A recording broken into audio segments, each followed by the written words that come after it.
அளவற்ற அருளாளனும் நிகரற்ற அன்புடையவனுமாகிய எல்லாம் வல்ல அல்லாஹுவின் திருநாமத்தால் போற்றி ஆரம்பம் செய்கிறேன்.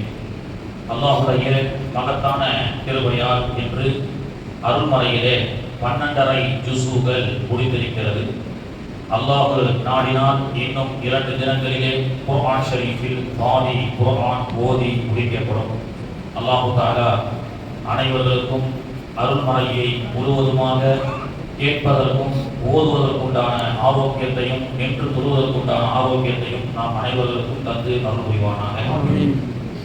நேற்றைய தினம் ஓதப்பட்ட சூரத்துல் ஹூத் அலைஹிஸ்ஸலாம் என்ற பெயரை தாங்கிய சூராவுக்கு அடுத்து இன்று எல்லோருக்கும் பரிச்சயமான அறிமுகமான அல்லாஹ்வே அழகான சூரா என்று அவனே அருளப்பட்ட ஒரு சிறப்பான சூரா தான் யூசுப் அலைஹிஸ்ஸலாமுடைய பெயரை தாங்கிய சூரத்துல் யூசுப்.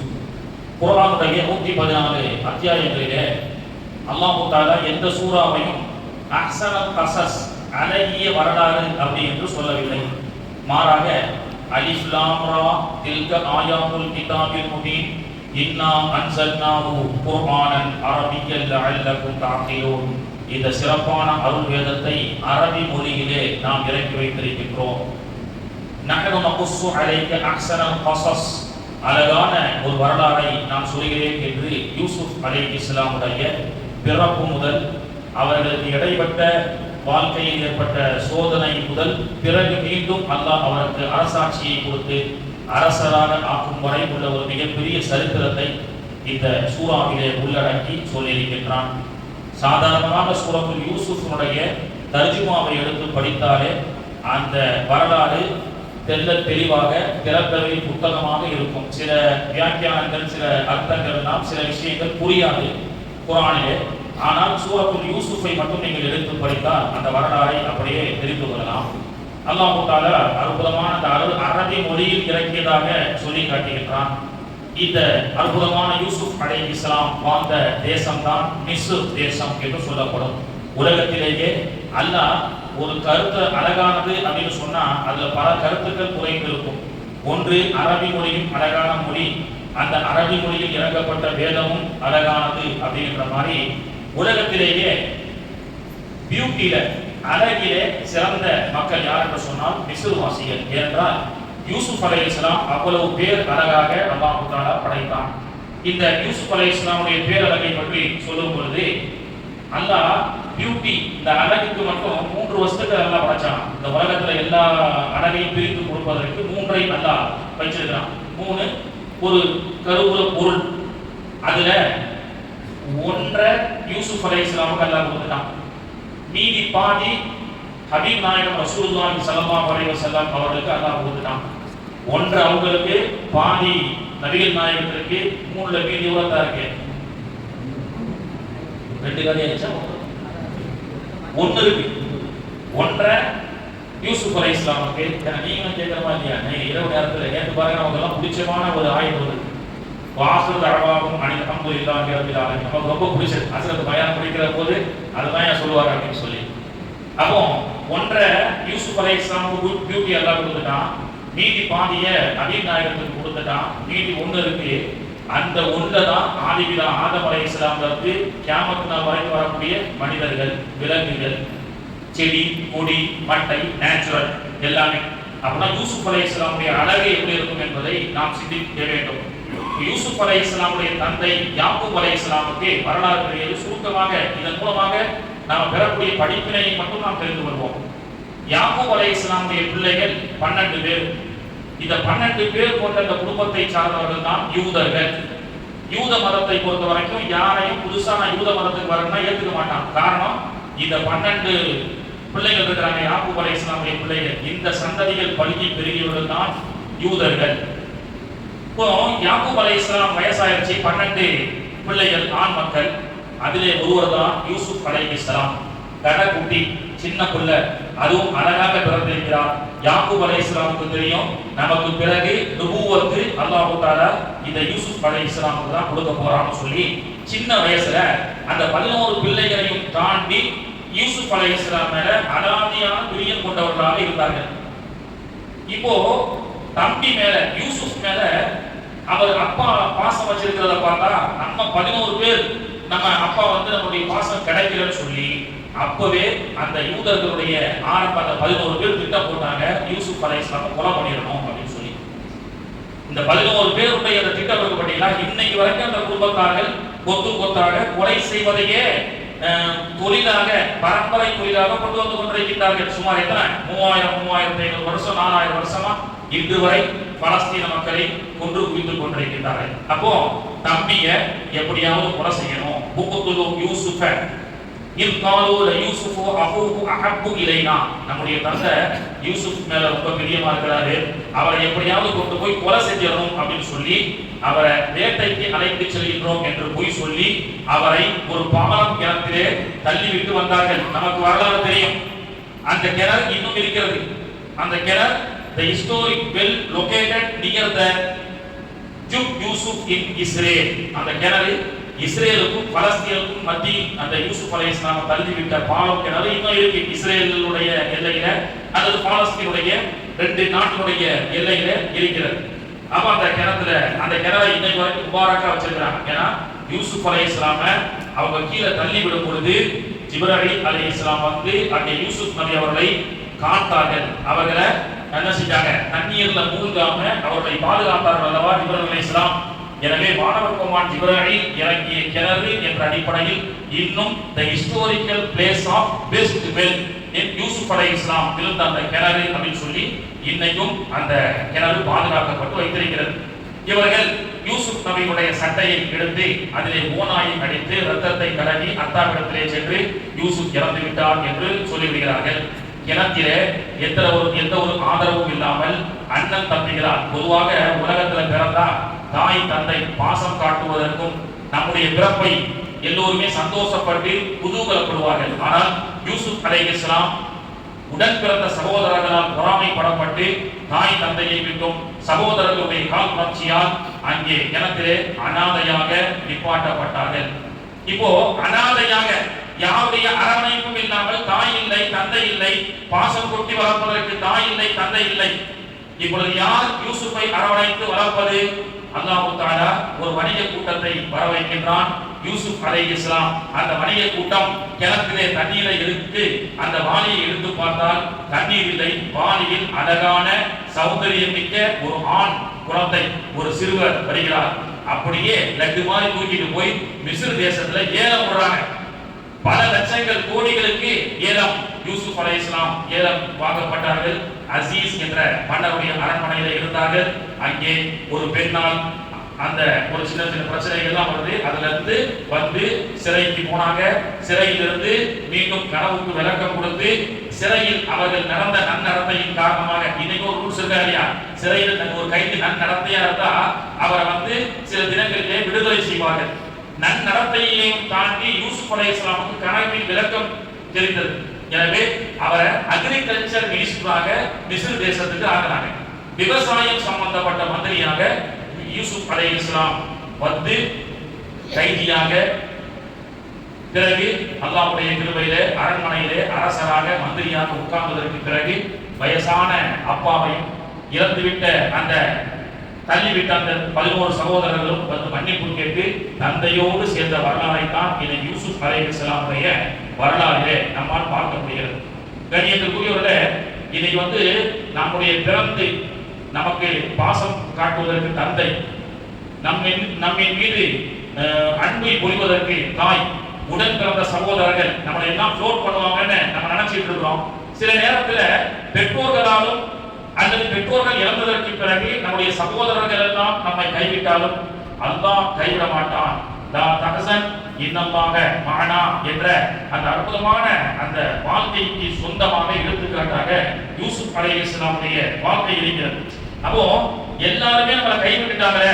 உடன் பிறந்த சகோதரர்கள் நிறைய பேர் சொல்லுவாங்க, எனக்கு உடன் பிறந்த சகோதரர்கள் இருந்தும் சரியில்லை, யாரும் ஹெல்ப் பண்ண மாட்டேங்கிறான், மாமனார் மாமியார் விட ஒரு பெரிய இடம் இல்லை, இப்படி எல்லாம் எதிர்பார்க்காம அல்ல. நீ எனக்கு வந்து கெட்ட மனைவி வீட்டிலேயே எந்த வசதி இல்ல, எங்க அத்தாவும் எந்த சொத்தையும் சேர்த்து வைக்கிற, என் கூட பிறந்த அண்ணன் தம்பிங்க எல்லாம் வசதியா இருக்கிறாங்க, எனக்கு ஒண்ணும் இல்லைன்னு குழப்பாத. அல்லாஹ் இருக்கின்றான். அல்லாஹ் நாடினால் நம்முடைய கஷ்டங்களை போக்கக்கூடியவராக இருப்பான். நம்முடைய திறமை, நாம் அல்லாஹ்வுக்காக வாழக்கூடிய அந்த தக்வாவுடைய வாழ்க்கை இருந்தால் போதும், அல்லாஹ் தஆலா நம்மை வானத்தில் உயர்த்துவான். பாவான் சாலுக் அப்படின்ற ஒரு பறவை இருக்காங்க. மாவன் சாலுக் அப்படின்ற ஒரு பறவை கலிபோர்னியால இருந்து அர்ஜென்டினா வரைக்கும் 16,500 கிலோமீட்டர் டிராவல் செய்து அந்த சீசனுக்காக அர்ஜென்டினா போகுது. பறவை பாவான் சாலுக் என்ற பறவை ஜோடியாக செல்கிறது. அங்கே சென்று அர்ஜென்டினாவில் இனப்பெருக்கம் செய்கிறது. இனப்பெருக்கம் செய்து நம்முடைய அந்த குஞ்சுகள் நாம் பறப்பதற்கு தயாரானதற்கு பிறகு மீண்டும் அர்ஜென்டினா டு கலிபோர்னியாவுக்கு 16,500 கிலோமீட்டர் டிராவல் செய்து வருகிறது. இதுல என்ன ஆச்சரியம் தெரியுமா?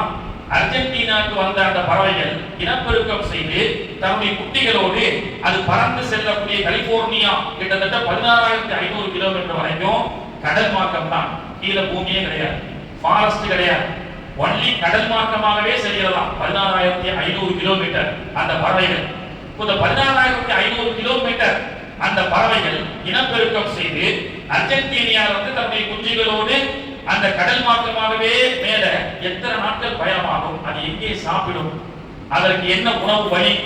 நாம நினைக்கிறோம் நமக்கு அல்லாஹ் எப்படி நமக்கு கொடுப்பான், அவங்க கொடுப்பாங்க, அதெல்லாம் நினைக்காதீங்க. இந்த பறவைக்கு அல்லாஹ் எப்படி கொடுக்குறான் தெரியுமா?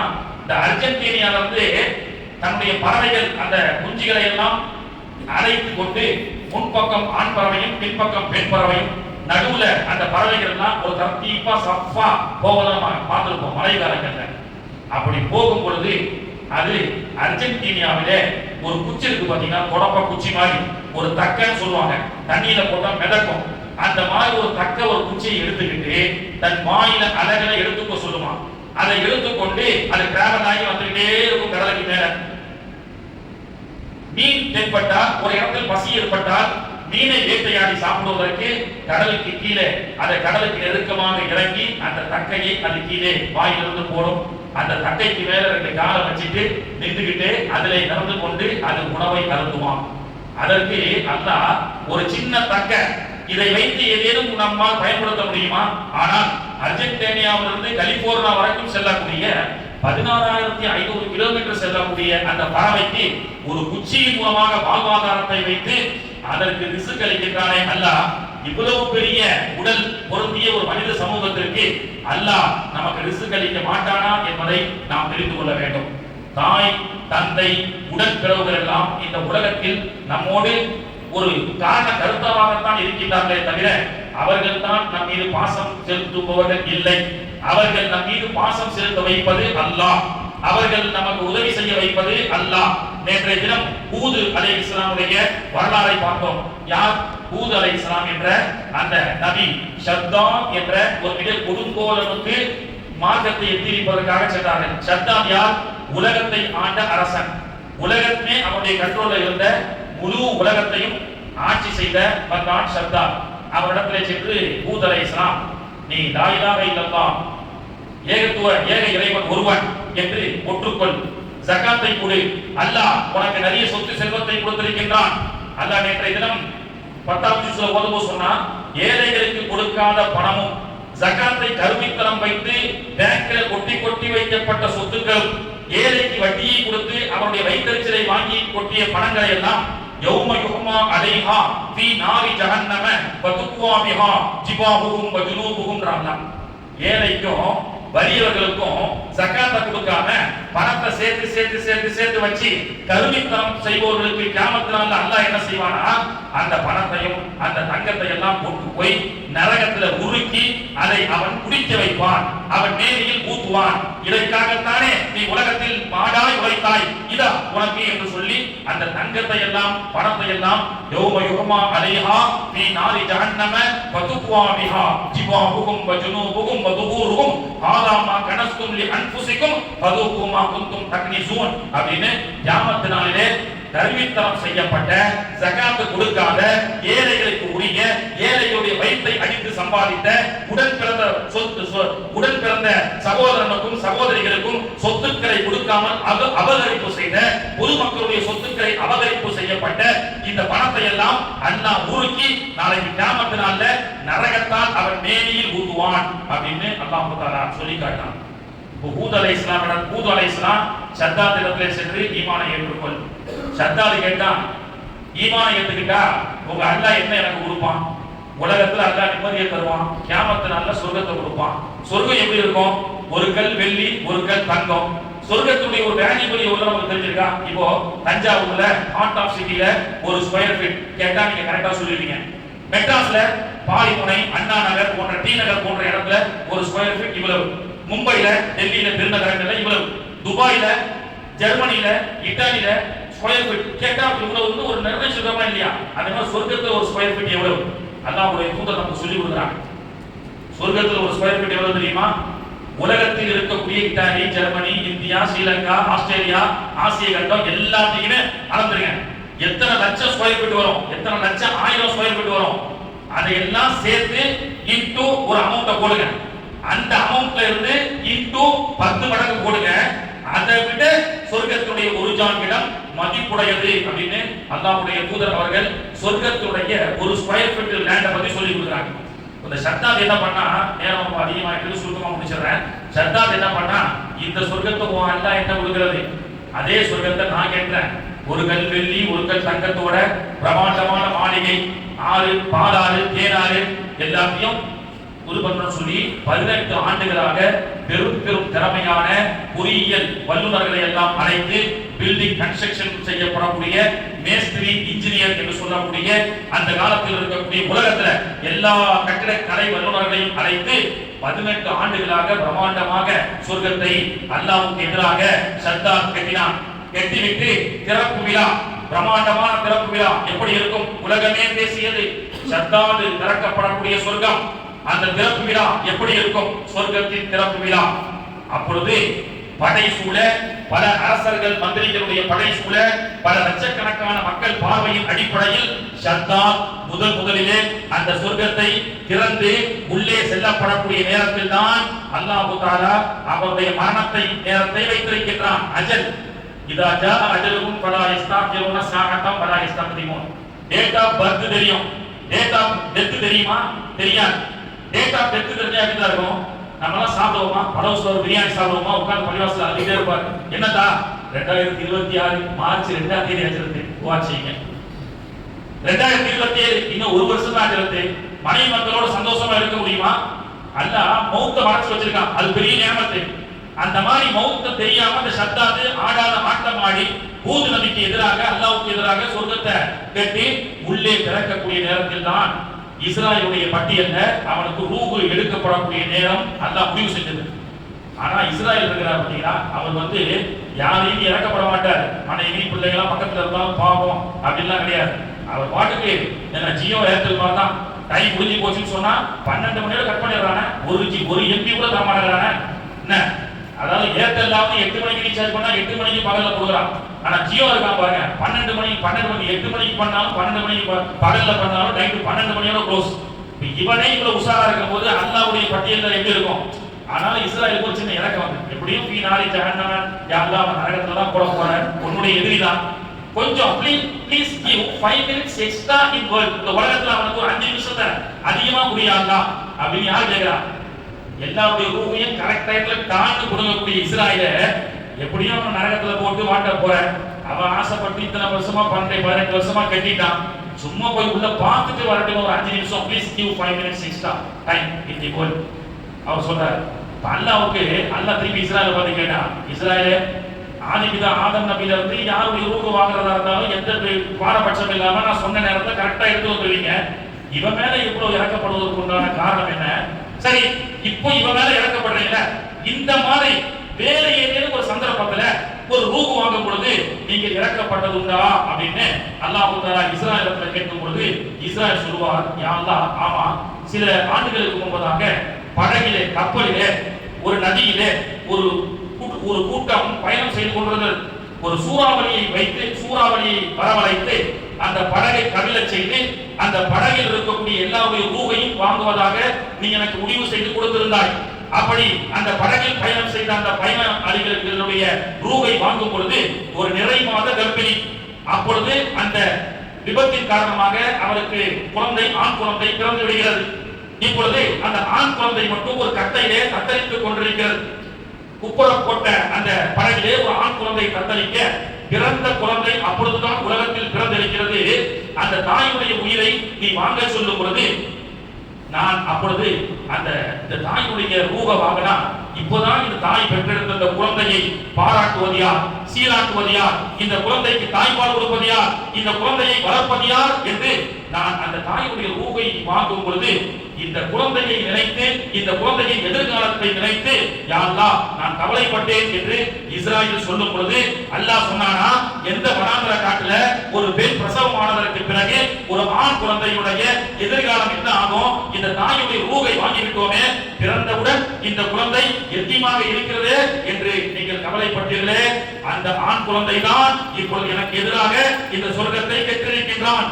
அவன் தான் இந்த உலகத்தையே அரசாட்சி செய்யக்கூடிய அரசனாக நான் ஆக்கினேன். வல்லாஹு அஹ்ரஜகும் மின் புதூனி உம்மஹாத்திக்கும் லா தஅலமுன ஷைஆ. தாயினுடைய வயிற்றிலிருந்து பிறக்கும் பொழுது he is not an engineer, she is not a doctor, முட்டாளாக பிறக்கின்றான் என்று அல்லாஹ் சொல்கிறான். வஜஅல லகுமுஸ் ஸமஅ, கேட்கக்கூடிய சக்தியை கொடுத்தேன், வல் அபுசார, பார்க்கக்கூடிய சக்தியை கொடுத்தேன். எதுக்கு? உலகத்தை சம்பாதிக்கிறதுக்கா? இல்ல, லஅல்லகும் தஷ்குரூன், இறைவனை நன்றி செலுத்துவதற்கு. எனவே இன்ஷா அல்லாஹ் எல்லா விதமான திறமைகளை அல்லாஹ் நமக்கு கொடுத்திருக்கின்றான். இந்த யூசுப் அலைஹிஸ்ஸலாமுடைய சரித்திரத்திலிருந்து நாம் தெரிந்து கொள்ள வேண்டியது என்னவென்றால், அண்ணன் உதவி செய்வாரு, தம்பி உதவி செய்வாரு, மச்சான் நமக்கு உதவி செய்வாரு, மாமனார் வீட்டுல இருந்து சொத்து வரல, இத பத்தி கவலையே படாதீங்க. ஏக இறைவன் அல்லாஹ் உலகத்தில் எல்லோரும் கைவிட்டாலும் அல்லாஹ் நம்மை கைவிட மாட்டான் என்ற அந்த நம்பிக்கையோடு இருப்போம். இன்ஷா அல்லாஹ் அல்லாஹ் நமக்கு உறுதுணையாக இருப்பான். வல்ல ரஹ்மான் அத்தகைய நம்பிக்கையை, யக்கீனை அல்லாஹ் நம் அனைவருக்கும் தந்து அருள் புரிவானாக. ஆமீன். நமது சௌமகதி